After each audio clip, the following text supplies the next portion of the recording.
परिचय। नमस्कार दोस्तों, आप कैसे हैं? जब हम यातायात जाम में फंस जाते हैं तो हमें कैसा महसूस होता है? बिल्कुल सही, हम भारी धुएं और हॉर्न के शोर से घुटन और थकावट महसूस करते हैं।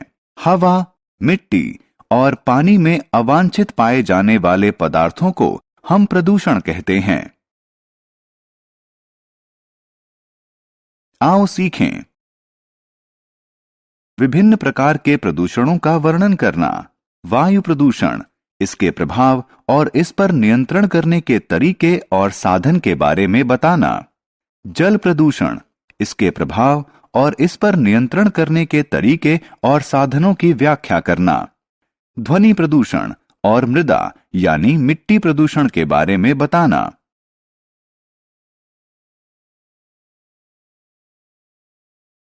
वायु और जल। दोस्तों, हम जानते हैं कि वायु और जल ही धरती पर जीवन का मुख्य आधार हैं।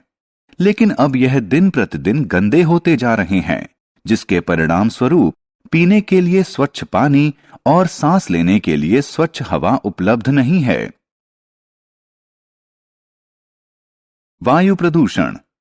वास्तव में प्रदूषण मुख्यतः 3 प्रकार के होते हैं: वायु प्रदूषण, जल प्रदूषण और ध्वनि प्रदूषण। आइए सबसे पहले हम वायु प्रदूषण के बारे में विस्तार से जानें। जब वायु में अवांछित पदार्थ यानी वायु प्रदूषक प्रवेश कर जाते हैं, तब वायु प्रदूषित हो जाती है। लेकिन प्रश्न यह है कि ये पदार्थ वायु में प्रवेश कैसे करते हैं? ये पदार्थ यानी वायु प्रदूषक ईंधन के जलने, उद्योगों से निकलने वाली विषाक्त गैसों के उत्सर्जन से निकलते हैं। वायु प्रदूषण के प्रभाव। प्रदूषित वायु बादलों के साथ मिलकर वातावरण में चली जाती है और हानिकारक बारिश लाती है। इसे अम्ल वर्षा भी कहते हैं। अम्ल वर्षा हमारी इमारतों और स्मारकों को क्षतिग्रस्त कर देती है। इसके अतिरिक्त वातावरण में कार्बन डाइऑक्साइड की अधिक मात्रा में उपस्थिति भूमंडलीय तापमान बढ़ा देती है, जिसके परिणाम स्वरूप हिमनद पिघलने लगते हैं। यह हमारे फेफड़ों पर बुरा प्रभाव डालती है और हम श्वास संबंधी बीमारियों से पीड़ित होते हैं।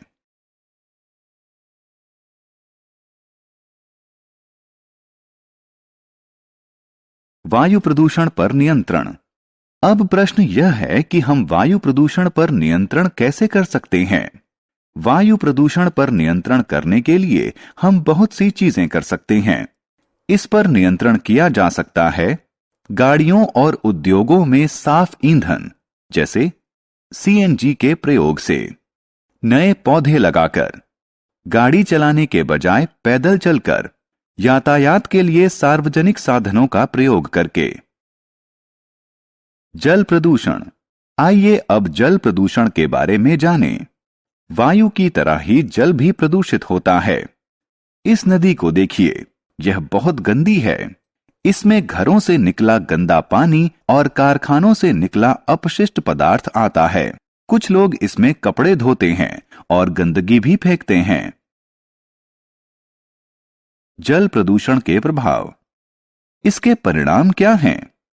उद्योगों और कारखानों से निकला विषाक्त रसायन जल स्रोतों में प्रवेश कर जाता है, जिससे समुद्रीय जीवन प्रभावित हो रहा है। यदि हम ऐसी मछलियों को खाते हैं तो हम भी बीमार पड़ेंगे। जल प्रदूषण पर नियंत्रण। क्या हम जल प्रदूषण पर नियंत्रण कर सकते हैं? इसका जवाब है हां। जल प्रदूषण पर नियंत्रण करने के लिए हमें कूड़ा करकट और हानिकारक रसायनों को सीधे तालाब, झील या नदी में नहीं फेंकना चाहिए। ध्वनि प्रदूषण।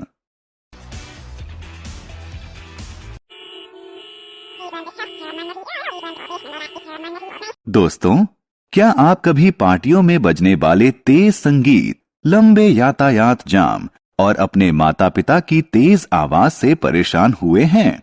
तब आप कैसा महसूस करते हैं? मनुष्य की गतिविधियों से उत्पन्न इन अवांछित ध्वनियों को ध्वनि प्रदूषण कहते हैं। क्या आप इस तथ्य से परिचित हैं जबकि ध्वनि प्रदूषण से आपकी श्रवण क्षमता खत्म हो सकती है और हृदय रोग भी हो सकता है। इसलिए हमें कम शोर करने की कोशिश करनी चाहिए। मृदा यानी मिट्टी प्रदूषण। दोस्तों, जरा सोचिए कि यदि हम कूड़ा करकट को मिट्टी में फेंकें, हाँ, बिल्कुल सही, यह प्रदूषित हो जाएगी। मिट्टी की निम्न गुणवत्ता को मृदा प्रदूषण कहते हैं। फल, सब्जी के छिलके और कागज मिट्टी में मिल जाते हैं, लेकिन प्लास्टिक के सामान नहीं मिलते। ये मिट्टी को अनुपजाऊ बना देते हैं। अतः मृदा प्रदूषण कम करने के लिए हमें गंदगी नहीं फैलाना चाहिए।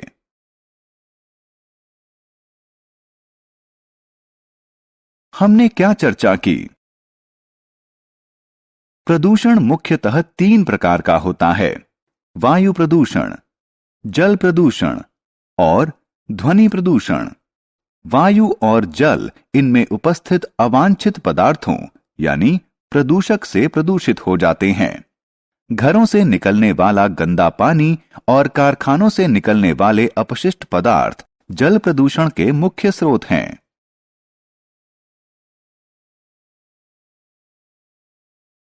प्रदूषित वायु और जल मनुष्यों और जंतुओं के स्वास्थ्य पर नकारात्मक प्रभाव डालते हैं। जल प्रदूषण पर नियंत्रण करने के लिए हमें कूड़ा करकट और हानिकारक रसायनों को सीधे तालाब, झील या नदी में नहीं फेंकना चाहिए। मनुष्य की गतिविधियों से उत्पन्न अवांछित ध्वनियों को ध्वनि प्रदूषण कहते हैं। यह हॉर्न बजाने और लाउडस्पीकर इत्यादि के कारण होता है। मिट्टी की गुणवत्ता को क्षतिग्रस्त करने को मृदा प्रदूषण कहते हैं।